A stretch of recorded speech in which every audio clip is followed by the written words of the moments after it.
দিল্লিতে এক ফকির, আমি বলতেছি না যে তারা দুর্নীতিবাজ, আমি বলছি না, প্রশ্নবিদ্ধ। নবী করিম সাল্লাল্লাহু আলাইহি ওয়াসাল্লাম ফতে মক্কার দিনে যে উষ্ট্রের পৃষ্ঠে তিনি বসা ছিলেন, তার পেছনে তার গায়ের সাথে পবিত্র শরীর মোবারকের সাথে মিশে বসা ছিলেন হযরত উসামা রাদিয়াল্লাহু তাআলা আনহু। কৃতদাসের পুত্র, কালো লোকের কালো পুত্র বসা ছিলেন রাসূলের পিঠের কাছে বসা। তাকে নিয়েই আভিজাত্যপূর্ণ কুরাইশ বংশের নেতৃবৃন্দের ভেতর দিয়ে তিনি কাবা শরীফে পৌঁছে গেলেন এবং তাকেই তিনি সেনাপতি বানালেন যুদ্ধের জন্য। 17 বছর বয়সের উসামা রাদিয়াল্লাহু তাআলা আনহু তাকে যুদ্ধের সেনাপতি বানালেন।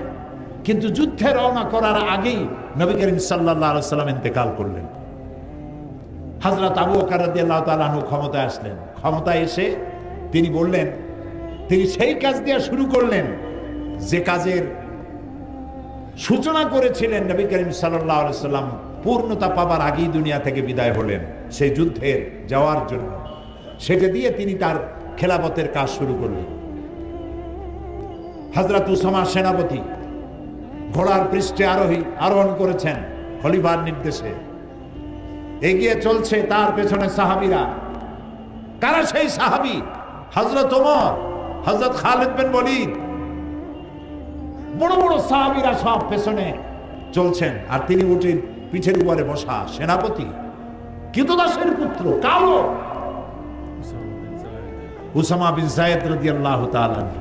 আর তার পাশে হযরত আবু বকর খলিফাতুল মুসলিমিন, আমিরুল মুমিনিন, পাশে পায়ে হাঁটতেছেন আর বলছেন, উসামা, নবী করিম সাল্লাল্লাহু আলাইহি ওয়াসাল্লাম এই যুদ্ধের সেনাপতি তোমাকে বানাইছেন এবং লিস্টে যে সব সাহাবী নাম ছিল তাদেরকে আমি তোমার সাথে দিয়ে দিলাম।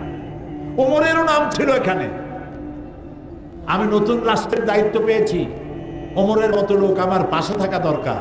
তুমি যদি অনুমতি দাও তাহলে ওমরকে আমি আমার কাছে রাখি।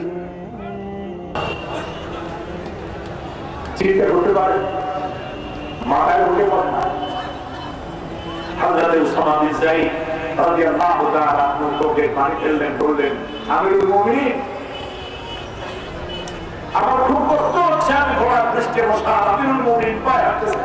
আমার কাছে অনুমতি আছে, যে কয়জন করতে পারবে খেলতে পারে। এই হচ্ছে ইসলাম। ইসলামটা দুনিয়াকে দিয়েছে, কেউ দিতে পারে না। সুতরাং অসাম্প্রদায়িক রাষ্ট্র চাই, সমাজ ব্যবস্থা চাই, এই কথা ওরাই বলতে পারে যারা কোরআন, হাদিস আর ইসলাম সম্পর্কে 4 পয়সা জ্ঞান নাই। আমরা শত্রুকে হুঁশিয়ার করতে চাই না, শত্রুকে জ্ঞান দিতে চাই। এবং আমরা এদেরকে শত্রু মনেও করি না। এরা আমাদের শত্রু নয়, ওরা আমাদের ভাই। ওদের জন্য দরদ আছে কলিজায়, কারণ ওরা বোঝে না, ওরা বোঝে না, সেই জন্য ওদের প্রতি দরদ। রাসূলুল্লাহ মার খেয়েছেন, বদদোয়া করেছেন? আমি জবাব চাই, বদদোয়া করেছেন? তাইফের ময়দানে রক্ত ঝরেছে, ওহদের ময়দানে দান্দান মোবারক শহীদ হয়েছে, রাসূলুল্লাহ বদদোয়া করেছেন? বদদোয়া করেন নাই, বলেছেন আল্লাহুম্মা গফির লিকাওমি ফাইন্নাহুম লা ইয়ালামুন। আয় আল্লাহ, আমার জাতিকে ক্ষমা করে দাও। শুধু এক জায়গায় একটু ব্যথা প্রকাশ করেছিলেন, যখন দাঁত ভেঙে গেল, কপালে আঘাত লেগে কপাল থেকে রক্ত পড়তেছিল, তখন তিনি বলছিলেন এই জাতির কল্যাণ কি করে হবে যে জাতি তার নবীর চেহারা রক্ত দিয়ে লাল বানাই দিল? এই জাতির কিসমত কি করে ভালো হবে? কষ্ট পেয়ে এই কথাটি বলেছিলেন। আর বলেছেন আল্লাহুম্মা গফির লিকাওমি ফাইন্নাহুম লা ইয়ালামুন। আমার কওম বোঝে না, আল্লাহ এদেরকে তুমি হেদায়েত দাও। বলেন আমিন। যারা যারা এইসব কথা বলে অনেক লেখাপড়া করেছে, অনেক লেখাপড়া করেছে। বিমল মিত্রের এত বড় বই পড়েছে, শরতের এত এত রচনা পড়েছে, রবীন্দ্রনাথের এত এত রচনা পড়েছে, Nihar Ranjan, Jarasandha, Krishnachandra, Burton Rasel, Copernicus, Kepler, মাও সেতুং, কার্ল মার্কস, এদের অসংখ্য অসংখ্য বই পড়েছে, কিন্তু দুর্ভাগ্য কোরআন শরীফ পড়ে নাই, কোরআন জানে না। ওদের শিক্ষা যদি কোরআনমুখী হতো তাহলে ওরাই আমাদের নেতৃত্ব দেওয়ার যোগ্যতা ওদেরও ছিল। আল্লাহ তাআলা এদেরকে হেদায়েত দিন, আমরা বলি আমিন। আমি তখন সেখানে বলি যে আপনারা যারা সেখানে, তো মুসলমান থাকে, ইহুদি থাকে, খ্রিস্টান থাকে, বৌদ্ধ থাকে, হিন্দু থাকে, বিভিন্ন জাতির লোকেরা থাকে। তা আমি বলি কোরআনে কারীমকে আপনাদের মুসলমান হওয়ার দরকার নেই। মুসলমান হওয়ার জন্য কাউকে দাওয়াত দেই না, কারণ আমি আমার নিজের ঘরই তো সামলাইতে পারতেছি না। যারা মুসলমান আছে দাবি করে তারাই তো পরিপূর্ণ মুসলমান হওয়ার জন্য যেসব কোয়ালিটি দরকার সেই কোয়ালিটি নাই। কাজে আরো বাইরের থেকে বোঝা বাড়ায় লাভ কি? কাজে আপনাদের মুসলমান হওয়ার প্রয়োজন নাই, হইলে সেটা আপনারা হন, সেটা ভিন্ন কথা, কিন্তু আমি বলি না যে মুসলমান আপনাদের হওয়া লাগবে। আমি এই কথা বলি, আপনারা যদি মুসলমান নাও হন, শুধু যদি কোরআন শরীফের আইনগুলি মেনে চলেন তাহলে দুনিয়ায় শান্তির গ্যারান্টি পাবেন, পরকালের গ্যারান্টি আমার কাছে নেই। ওইটা আল্লাহ কি করবেন আমি জানি না, কিন্তু দুনিয়ার শান্তি যে পাবেন এই গ্যারান্টি দেওয়া যায়, কোনো সন্দেহ নাই যদি কোরআনের আইন মানেন। মুসলমান হওয়ার প্রয়োজন নাই, শুধু আইন মানেন। তারা প্রমাণ চাইল, দুই একটা প্রমাণ দেন। আমি বললাম তিনটা প্রমাণ দেন। তারা শুনতে চাইল, আমি প্রমাণ দিলাম। এক নম্বর বললাম সুদ।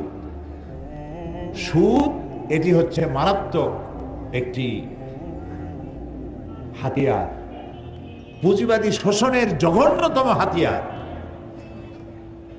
এটি হচ্ছে গরিবদের কাছ থেকে নেও আর ধনীদেরকে দাও। এই সুদভিত্তিক অর্থনীতি যেসব দেশে চালু আছে, সমস্ত দেশগুলি গরিবরা শোষিত হয়, চাই সে গরিব মুসলমান হোক, হিন্দু হোক, খ্রিস্টান হোক, বৌদ্ধ হোক। আর আল্লাহ তাআলা এই সুদের ব্যাপারে কি বলেছেন? ওয়া হাল্লাল্লাহুল বায়আ ওয়া হাররামার রিবা। আমি সুদকে করেছি হারাম আর ব্যবসাকে করেছি হালাল।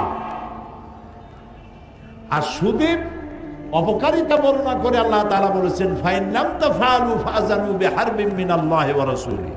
সুদ হচ্ছে এত বড় মারাত্মক অপরাধ, এই অপরাধ থেকে যদি বিরত না থাকো তাহলে আল্লাহ এবং রাসূলের পক্ষ থেকে তোমাদের বিরুদ্ধে যুদ্ধের ঘোষণা রইল।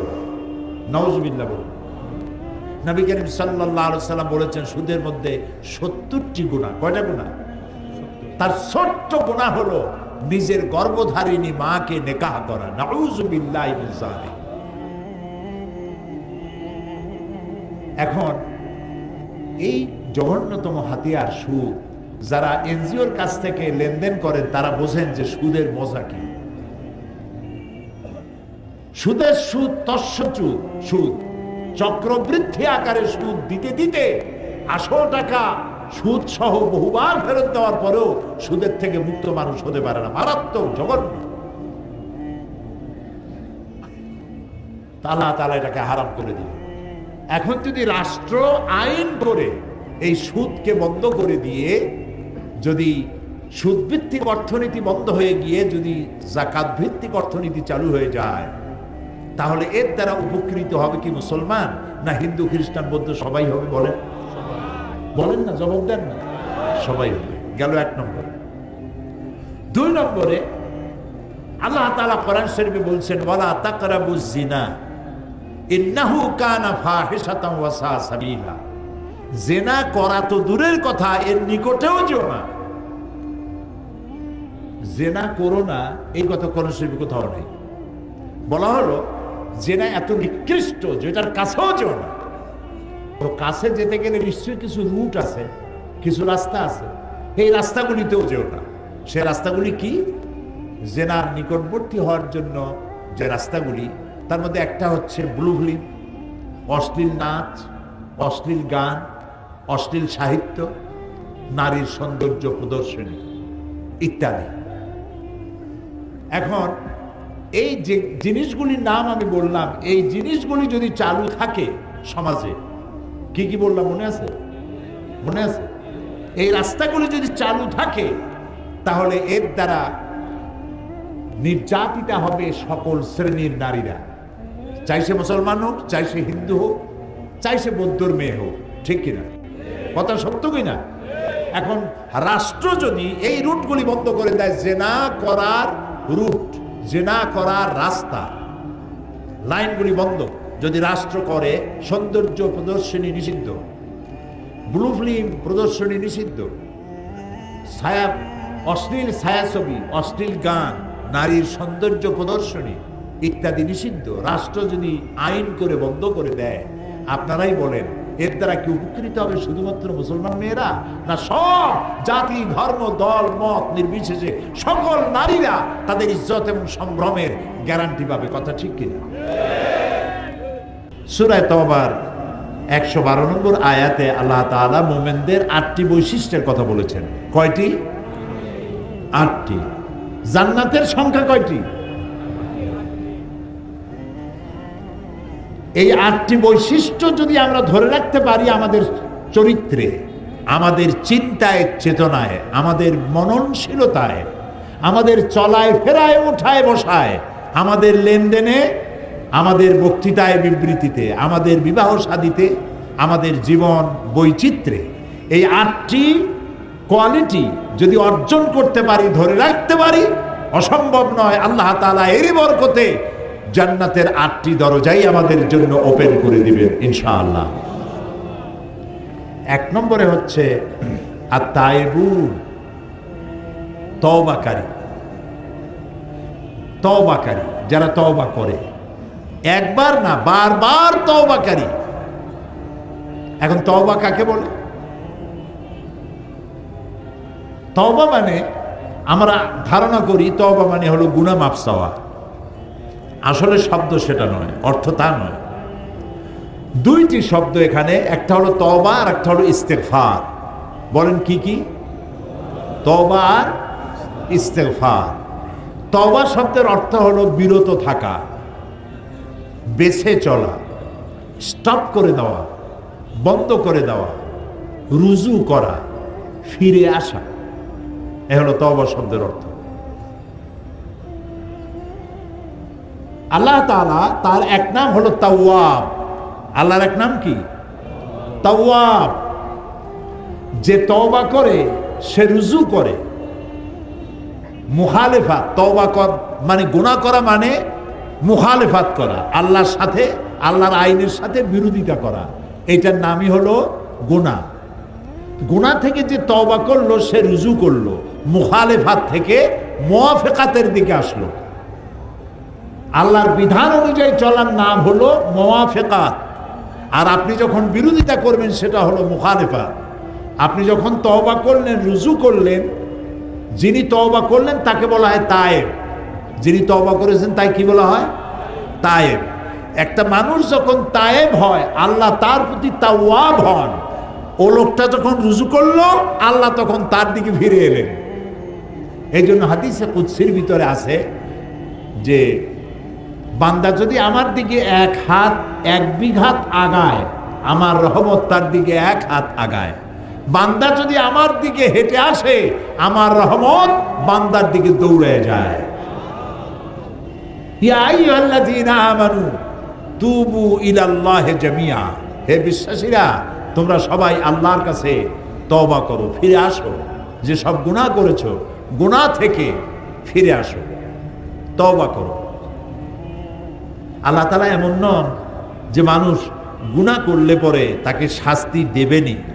যদি তওবা করে আল্লাহ তার গুনাহ মাফ করে দেন। সুবহানাল্লাহ। শয়তান যখন আল্লাহর কাছ থেকে ফিরে এলো, কোন অপরাধে? কয়টা গুনাহ করছিল শয়তান? বলেন না কেন? একটা অপরাধ করেছিল। তো আল্লাহ তাআলা তাকে রাজিম করলেন, মরদুদ করলেন, বিতাড়িত করলেন। শয়তান বলল যে আদমের কারণে আমার সমস্ত ইবাদত পণ্ড হয়ে গেল, আমি সেই আদমের সন্তানগুলি সবগুলিকে ওয়াসওয়াসা দিয়ে জাহান্নামে নিয়ে যাব। আল্লাহ তাআলা ফেরেশতাদেরকে অর্ডার করলেন, আমার বান্দা যদি একটা গুনার নিয়ত করে, তার আমলনামায় কোনো গুনাহ লিখবা না, কিন্তু গুনাহটা যখন করা হয়ে যাবে একটার পরিবর্তে একটা গুনাহই লিখবা। কিন্তু আমার বান্দা যদি একটি নেক কাজ করার নিয়ত করে, কাজটা সম্পাদন করে নাই, শুধু নিয়ত করেছে, আমল নামায় একটি নেকি লিখে দিবে। সুবহানাল্লাহ বলতে ইচ্ছা করবে। আর যখন নেক কাজটি সম্পন্ন হয়ে যাবে, আমার বান্দার আমল নামায় একের পরিবর্তে 10টা গ্রেস মার্ক 10 গুণ বাড়াইয়া নেকি লিখে দিবা। দুনিয়ার মানুষের শাস্তির বিধান দেখেন, কেউ চুরি করলো, ডাকাতি করলো, সে গ্রেফতার হলো, জেলে গেল, 6 মাস পর আবার বেরিয়ে আসলো, আবার অপরাধ করলো, আবার জেলে গেল, আবার বেরিয়ে আসলো, আবার অপরাধ করলো, আবার জেলে গেল। যতবার অপরাধ করবে ততবার জেলে যাবে, আর থানায় তার খাতায় ব্ল্যাক লিস্টে তার নাম লিপিবদ্ধ হয়ে থাকবে, দাগি চোর, দাগি ডাকাত ইত্যাদি। কিন্তু আল্লাহ রাব্বুল আলামিনের সিস্টেম ভিন্ন। মানুষ যদি গুনাহ করে বসে আর গুনাহ থেকে যদি তওবা করে, আল্লাহ রাব্বুল আলামিন বলেন গুনাহ শুধু মাফ করি না, গুনার খাতা থেকে তার নামটা মুছেও ফেলে দেই। গুনার খাতায় তার নামও থাকে না। নবী করিম সাল্লাল্লাহু আলাইহি ওয়াসাল্লাম বলেছেন, কোন মানুষ যদি উট হারায় ফেলে, আরব দেশে উটের দাম কম না বেশি? অনেক বেশি। কারণ উট হলো মরুভূমির কি? ও তাও তো আপনারা জানেন, মাশাআল্লাহ। উট হলো মরুভূমির জাহাজ। এখন উট হারায় গেছে, মানুষটা কিরকম পেরেশান হয়। আল্লাহর নবী বলেন, উট হারা ব্যক্তি বহু খোঁজাখুঁজির পর উটটা পেলে পরে যতটা না আনন্দিত হয়, কোন গুনাহগার বান্দা গুনাহ থেকে তওবা করলে আল্লাহ রাব্বুল আলামিন এর থেকে বেশি খুশি হয়ে যায়। সুবহানাল্লাহ। যখন কোনো মানুষ গুনাহ করে, ওয়াইজা ফাআলু ফাহিশাতান, কোন অশ্লীল কাজ করে বসলো, আও যালামু আনফুসাহুম, অথবা নিজের নফসের উপর জুলম করেছে, অত্যাচার করেছে, গুনাহ করেছে, যাকারুল্লাহ, তখন তার স্মরণ হলো, আহারে আমার তো আল্লাহ আছে। সুবহানাল্লাহ বলেন না সুবহানাল্লাহ। আহারে আমি তো গুনাহ করে ফেলছি, আমি তো মানুষের মতো কাম করি নাই, আমি তো পশুর মতো কাম করেছি। করে না মানুষে? কি কি করে তো বলার দরকার নেই, আপনি বুঝিয়ে নেন। তা আমি তো পশুর মতো কাম করে ফেলেছি, আমি তো অন্যায় করে ফেলেছি। যাকারুল্লাহ, আল্লাহর কথা তার স্মরণ হলো, ফাস্তাগফারু, তখন সে আল্লাহর কাছে ক্ষমা চাইল। আল্লাহ তাআলা বলছেন, গুনাহ করছে বান্দা, আর যখন বুঝলো তার একজন রব আছে, তার কাছে জবাবদিহি করতে হবে, সে গুনার জন্য অনুশোচনা করলো, চোখের পানি ফেললো, আমাকে ক্ষমাশীল হিসাবে বান্দা আমাকে কাছে পাবে।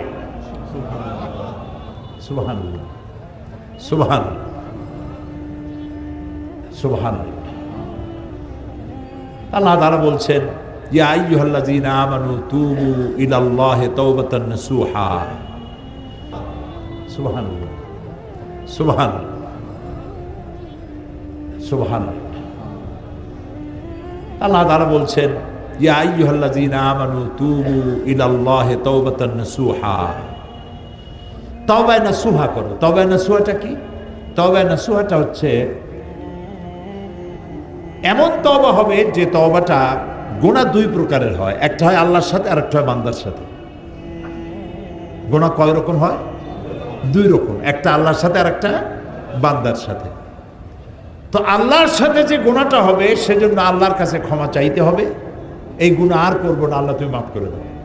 আর বান্দার সাথে যে গুনাহটা হবে, সেই গুনাহটা যার সাথে হয়েছে, কারো হক নষ্ট করেছেন, আইল কি বলে, কেলানি, ঠেলানি, আইল ঠেলানি করছেন, তারপরে সুদ খেয়েছেন, ঘুষ খাইছেন, যারটা তারে ফিরাই দিতে হবে, যারটা তারে ফিরাই দিতে হবে। ঘুষ তো জন্মের খাওয়া খায়, এই ভোট দিতে গিয়েও টাকা খাই ভোট দিছে। একজন আমাকে বলতেছে যে আমি তো কিছু টাকা নিয়ে ফেলাইছি একজনের কাছ থেকে। তাই বললাম যে ভোট তো তুমি দিবা, তা টাকা নিয়ে দিলা কেন, টাকা খাইলা কেন, নিলা কেন? কই হুজুর, টাকা বড় ভিটামিন যুক্ত জিনিস, এই ভিটামিন যুক্ত জিনিস বেশি খাইলে পরে সমস্যা আছে, এই টাকাগুলো ফেরত দেওয়া লাগবে। যার কাছ থেকে নিয়েছেন তাকে ফেরত দিতে হবে। যতক্ষণ না যে বান্দার হক নষ্ট করেছেন সেই বান্দার হক যতক্ষণ না তার কাছে ফেরত না দিবেন, ক্ষমা না চাইবেন, তিনি যতক্ষণ ক্ষমা না করবেন, আল্লাহ এত মহা শক্তিধর, আল্লাহ রাব্বুল আলামিন এই অপরাধ ক্ষমা করবেন না, করবেন না, করবেন না। নবী করিম সাল্লাল্লাহু আলাইহি ওয়াসাল্লাম বলেছেন, আতাদরুনা মাল মুফলিস, তোমরা কি জানো অসহায় দরিদ্রকে? সাহাবীরা বলেন, হ্যাঁ জানি। কে? বলল যে যার উট নাই, ভেড়া নাই, গরু নাই, ছাগল নাই, বাড়ি নাই, ঘর নাই, এই তো গরিব। রাসূলুল্লাহ বললেন, এই অর্থে আমি বলি নেই। মুফলিস অসহায়, গরিব, দরিদ্র, নিঃস্ব ওই ব্যক্তি হবে কিয়ামতের দিন যে অনেক নামাজ, রোজা, তাহাজ্জুদ ইত্যাদি নিয়ে আল্লাহর দরবারে হাজির হবে, জান্নাতে যাওয়ার মতো সব তার আছে। এমন সময় দেখা যাবে লাইন দেওয়া লোক দাঁড়ানো, একজন এসে বলবে আল্লাহ তাআলা আমি তার কাছে এত টাকা পাবো, আর একজনে বলবে আমার জমিন উল্টাই দিছে, আইল ঠেলছে, আইল কি ঠেলুনি করছে, আইল ঠেলিছে, আইল ঠেলে। আর একজনে বলবে ঘুষ খাইছে, আর একজন বলবে তারে ভোট দিই নাই এই জন্য আমার ঠ্যাং ভাঙ্গি হাতে ধরাই দিছে। এই নানান রকমের অভিযোগ নিয়ে হাজির হবে কিয়ামতের ময়দানে এই ব্যক্তির বিরুদ্ধে। তো আল্লাহ তাআলা এখন ওরে যদি বলে যে ওর টাকা ফেরত দাও, ওর টাকা আছে ওখানে, ওখানে টাকা চলবে? আচ্ছা টাকা না চললে ডলার তো চলবে, পাউন্ড তা চলবে না। এখানে নেকি ছাড়া আর কিছু নেই। আল্লাহ তাআলা ফয়সালা দিবেন, ওর নেকি দিয়া ওর পাওনা মিটাও। তারপরে ফরজ গেল, ওয়াজিব গেল, সুন্নত গেল, নফল গেল, মুস্তাহাব গেল, যা যা সব কামাই করছিল সবগুলি দেনাদারদের দেওয়ার পরেও রাসূলুল্লাহ বলছেন যে তার পাওনাদার আরো বাকি আছে। তখন আল্লাহ তাআলা ফয়সালা করবেন, ওদের পাপ এর মাথায় দিয়ে একে জাহান্নামে পাঠায় দাও।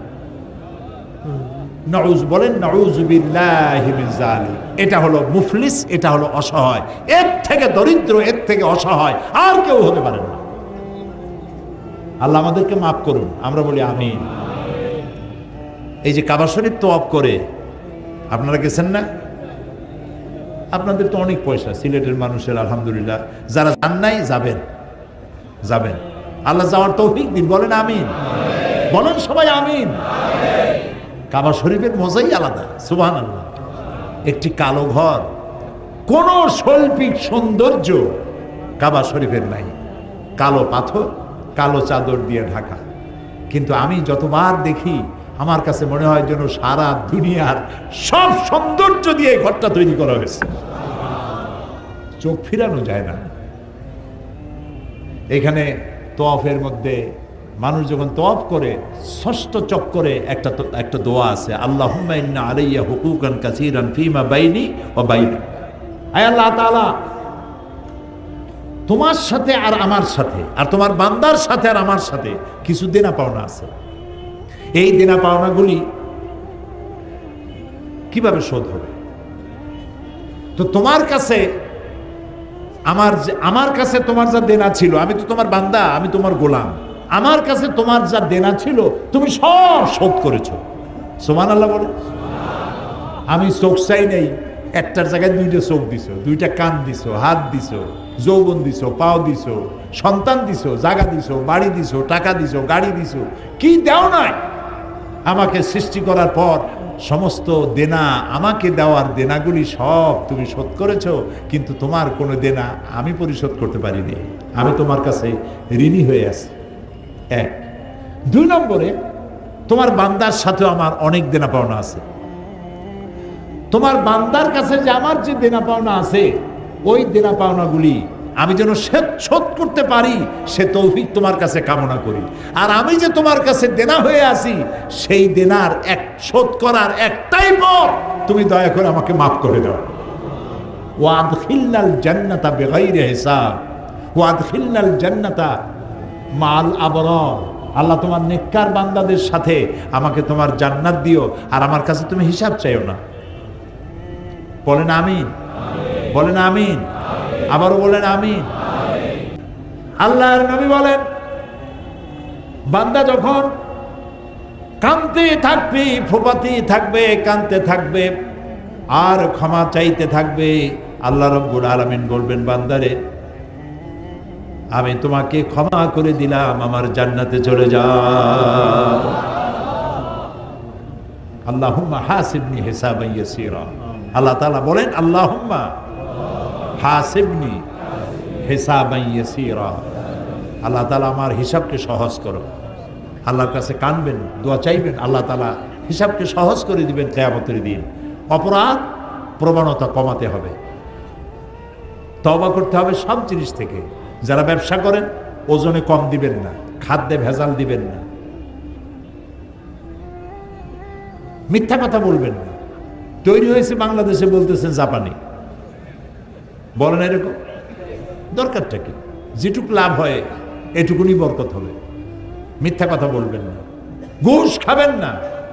সরকার আপনাকে চাকরি দিছে,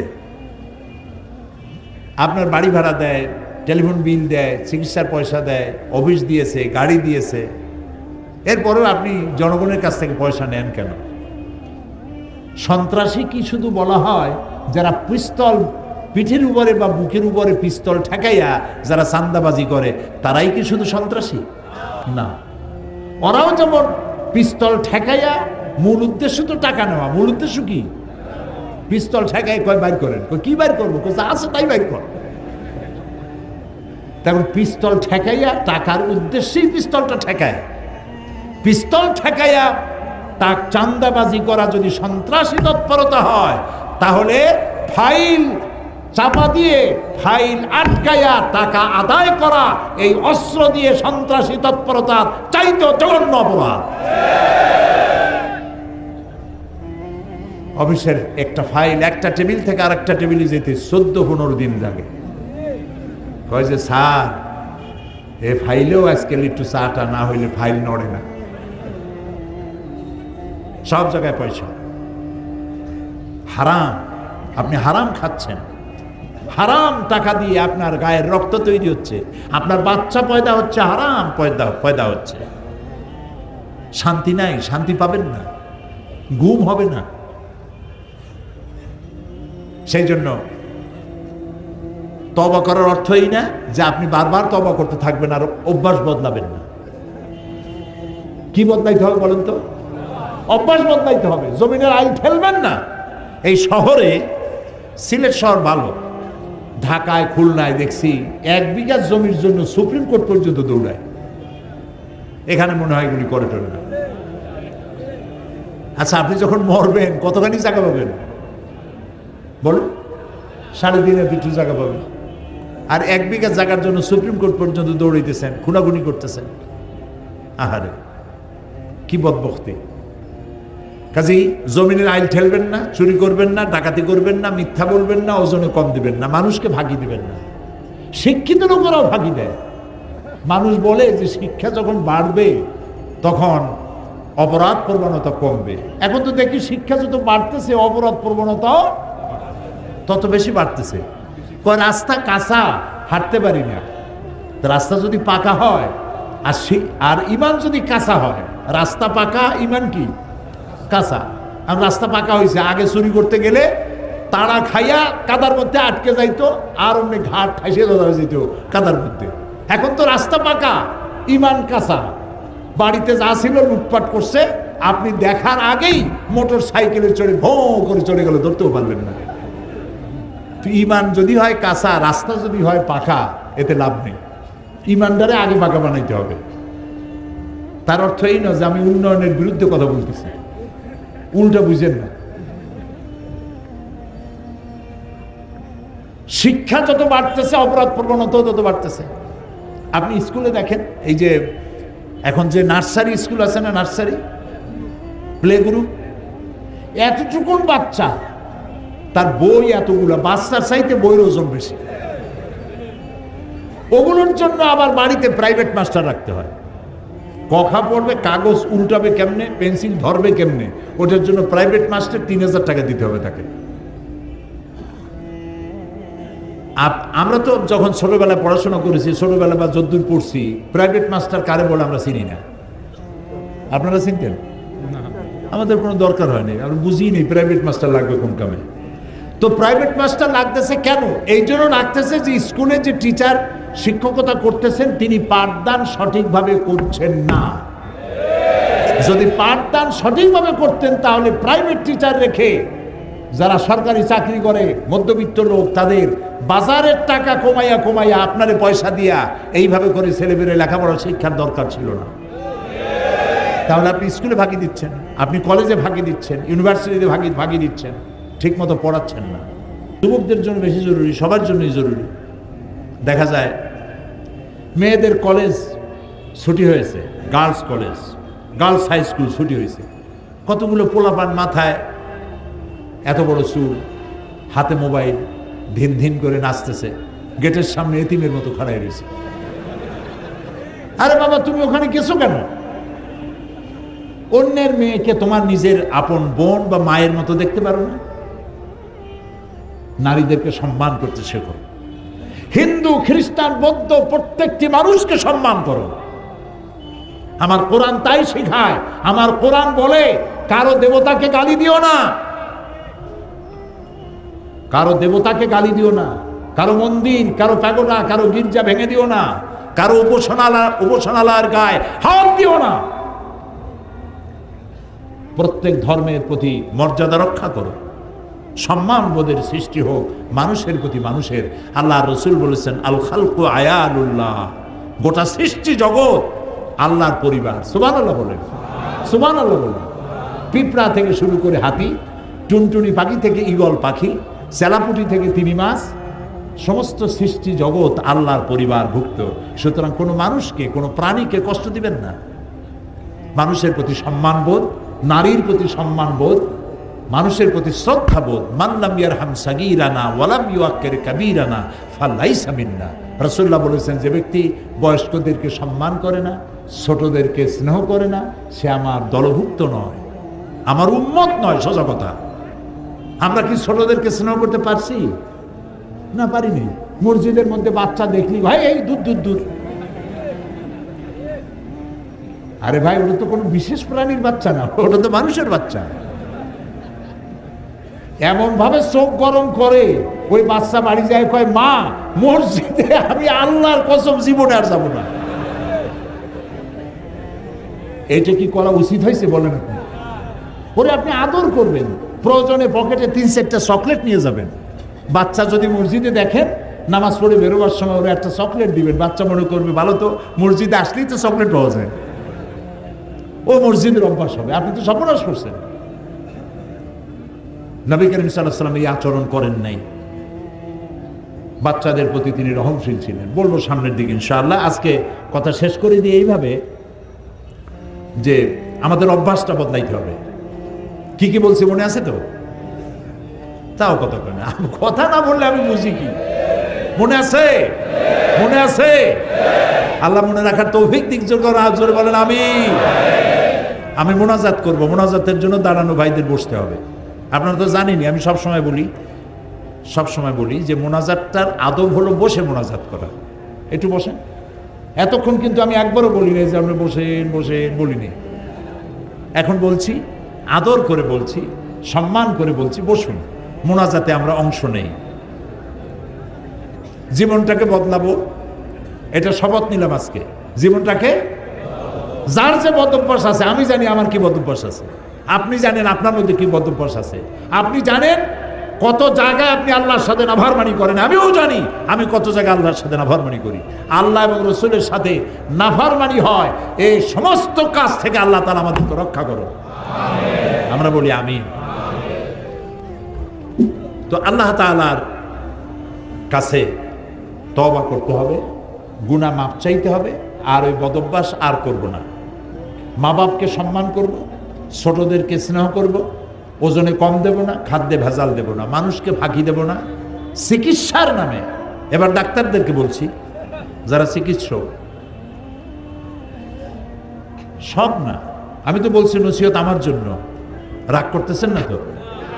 যারা চিকিৎসক, আননেসারি রোগ হয়েছে একটা, 2-4টা ট্যাবলেট দিলে হয়, কিন্তু তার কাছ থেকে পয়সা আদায় করা দরকার। সেই জন্য কফ পরীক্ষা করতে হবে, ইউরিন, স্টুল, ব্লাড, এগুলি সব টেস্ট করতে হবে। আর টেস্ট করার জন্য নির্দিষ্ট একটা জায়গায় পাঠানো হয়, অমুক জায়গায় যাবা, তার মানে ওই জায়গায় একটা কমিশন আছে।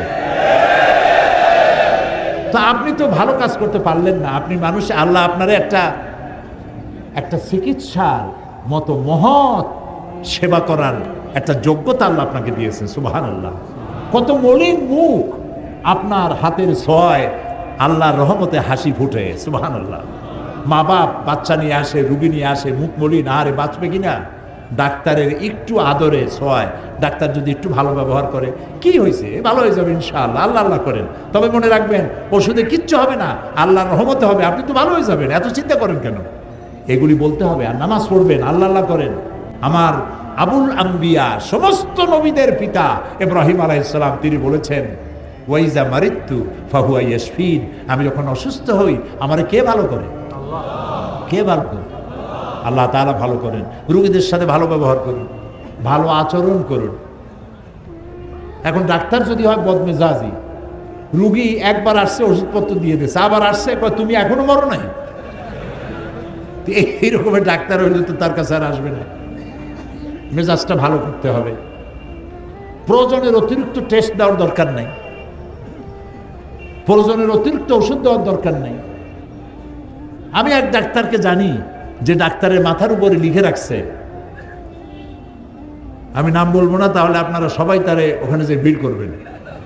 তার মাথার উপরে লিখে রাখছে, আপনার যদি পয়সা কড়ির কোনো সমস্যা থাকে, অভাব থাকে, আমাকে বলতে লজ্জাবোধ করবেন না। আলহামদুলিল্লাহ বলে। তা আপনি যদি ডেলি একটা দুইটা রুগী ফ্রি দেখেন, আপনি কি না খাই মরবেন? দুইটা গরিব মানুষকে প্রতিদিন যদি ফ্রি দেখেন, সুবহানাল্লাহ, ওই লোকটা খুশি হবে, আল্লাহ আপনার ইনকামে বরকত দিয়ে দিবেন। শিক্ষক বললাম, ডাক্তার বললাম, আর আমার সম্প্রদায় যারা আলেম ওলামা আছেন, আমি তো আলেমদের পর্যায়ে পড়ি না, আমি তো একজন আপনাদের মতো তালিবি ইলম। তারাও মানুষকে উপদেশ দিবেন, নিজেও উপদেশটা নিজেও পালন করবেন, এবং কোনো কিছুর বিনিময় নয়, উদ্দেশ্য থাকবে আল্লাহর রহমত কামনা করা এবং মানুষকে হেদায়েত করা, এটাই থাকবে উদ্দেশ্য।